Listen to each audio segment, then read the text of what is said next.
What's up, guys, and welcome to another episode of Inside the Ice from Game Changer Sports Network. Today's episode is going to be a little different from the past few. I'm not going to be discussing any of the latest NHL news, but what I am going to be doing is I'm going to be dissecting one of my top 5 lists that I wrote an article on that you can find on the Game Changer Sports Network website. Also, check out Inside the Ice Twitter account. Give us a follow, and you'll find out all the latest AHL, ECHL, NCAA, and NHL news. Also, give the Game Changer Sports Network a follow, and you'll find a variety of sports, all their latest and breaking news. And also, give our Facebook page on Game Changer Sports Network a follow. Today's top 5 list, as you can probably guess, is the top 5 Boston Bruins of all time. However, I'm not going to be doing present players because I feel you can't really dissect their whole career until it's over when you have all their achievements just right now because you don't know what a player is going to be able to do in the future. So right now we're just looking at past. So I'm going to start with my number 5, Milt Schmidt. He played 816 games with the Boston Bruins, scoring 229 goals and 346 assists for 575 points. He was also a 4-time All-Star and was the leading goal scorer, not the leading goal scorer, he was the leading scorer in 1940. He also won the Hart Trophy in 1950 and did, however, win 4 cups for the Boston Bruins, 2 as a player in 1939 and 1941, and then 2 as the general manager in 1970 and 1972. His number is retired in the rafters as number 15, and pretty much anyone on this list, their number is retired in the rafters. Number 4, Phil Esposito. He was a scoring machine for the Boston Bruins. He played 625 games in Boston, scoring 459 goals and 553 assists for 1,012 points. He was a 5-time Art Ross Trophy winner and won the Hart Trophy as league MVP in 1969 and 1974. He also has the second most game-winning goals in Bruins history with 77. And he also leads the Bruins history in hat tricks with 26. The 10-time All-Star was a part of the great 1970 and 1972 Stanley Cup winning teams, and his role in those teams was instrumental. Had he not been on those teams, you can definitely say that Boston was not the same team. The next guy on our list was a veteran of those 1970 and 1972 teams. He has the second most games played in Bruins history with 1,436. And in those games, he scored 545 goals and 794 assists. This is John Buck, and as I said, he won 2 Stanley Cups and was a part of 7 All-Star games. He also has the most game-winning goals in Bruins history with 88. The last 2 guys on this list are 2 defensemen that came right after the other, and both, you can argue, revolutionized the defensive position. And both have some pretty interesting components when you look at their timing of their career and how injuries played a role and how the history of the NHL was written. So, number 2, we have Ray Bourque. He has the most games played as a Boston Bruins with 1,518. He also scored 395 goals and recorded 1,111 assists for 1,506 points. He won the Calder as a rookie in 1980. Keep that date in mind, 1980, he was a rookie.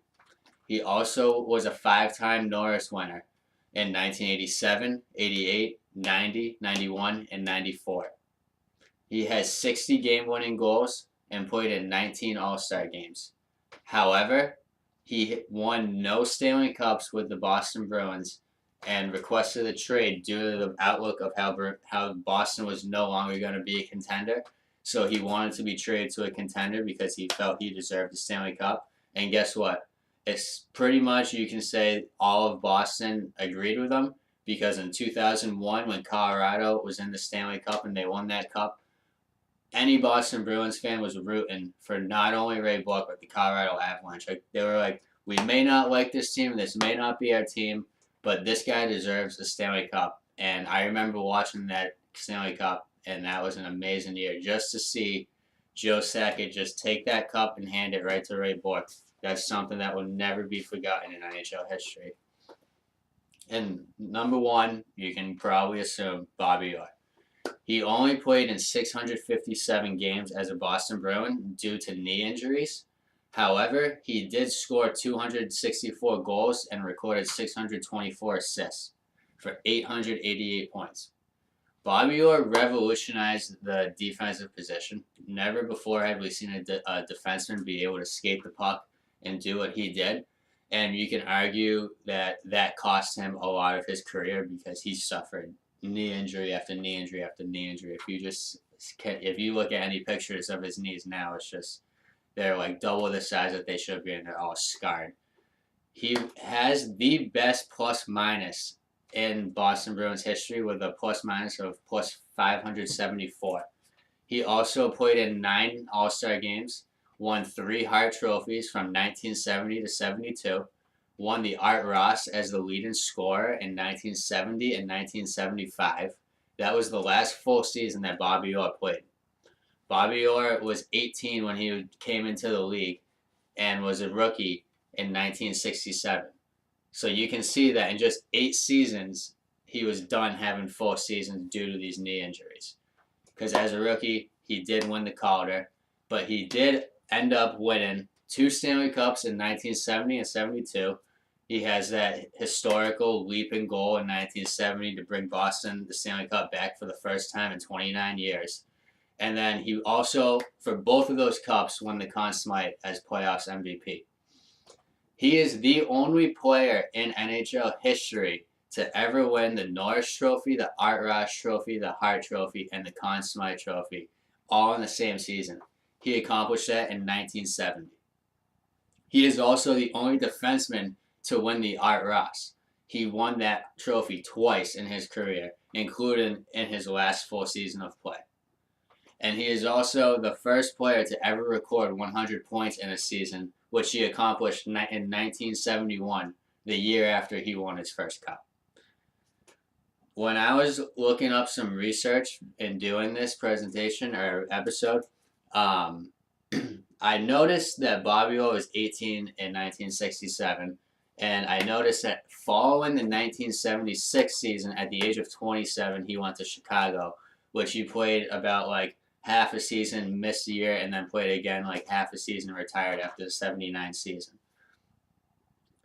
If you know what happened in the late 70s between Boston and Montreal, you'll know that in 77, Montreal swept Boston in the Stanley Cup Finals, and in 78, Boston lost to Montreal once again in the Stanley Cup Finals 4-2, and then in 79 is the infamous too many men on the ice call, where the Bruins were up and they had too many men on the ice, and it lasted like 20 seconds, so they had to call it. And then the Montreal Canadiens scored to tie it, to send it into overtime. And then a guy that hadn't played much during that game got the winning goal in overtime for Montreal. That was in the semifinals. However, it was well known that many teams and people thought that whoever wins that series between Montreal and the Bruins were most likely going to beat the Rangers. So you can argue that had it not been for Bobby Orr's knee injuries, Boston, he may have still been in Boston, and those series could have been a little different, and who knows what could have happened between those teams. Obviously, those late 70s Montreal Canadiens teams are like one of the best, if not the best, dynasties in NHL history. So I'm not trying to take away cups from them, but I will say that the series would have been a lot closer, and maybe some of those games would have had different outcomes. I just found that it was a little interesting to see that. Also interesting is Ray Bourque was a rookie in 1980, like I said. In 1980, Bobby Orr was only 31, which, yes, he was past his prime, but had it not been for those knee injuries, he may as very well have been playing still in the NHL. And very well could still been playing in Boston because Boston loved him and he loved Boston. So it would have been interesting. I don't know how the draft picks would have worked out, especially had Bobby Orr still played in Boston all those seasons. But that's definitely something to notice, that the ages line up where Ray Bourque very well could have played with Bobby Orr. So that's gonna wrap up my top 5 Bruins players of all time. And you can find that article on the Game Changer Sports Network website. You can also find all the articles and all the latest news on the Game Changer Facebook and Twitter page. Also, check out my Inside the Ice Twitter page. It's at Inside the Ice.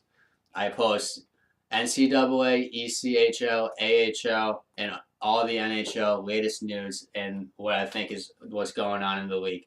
So check out our stuff, and I'll see you guys soon. Have a nice day.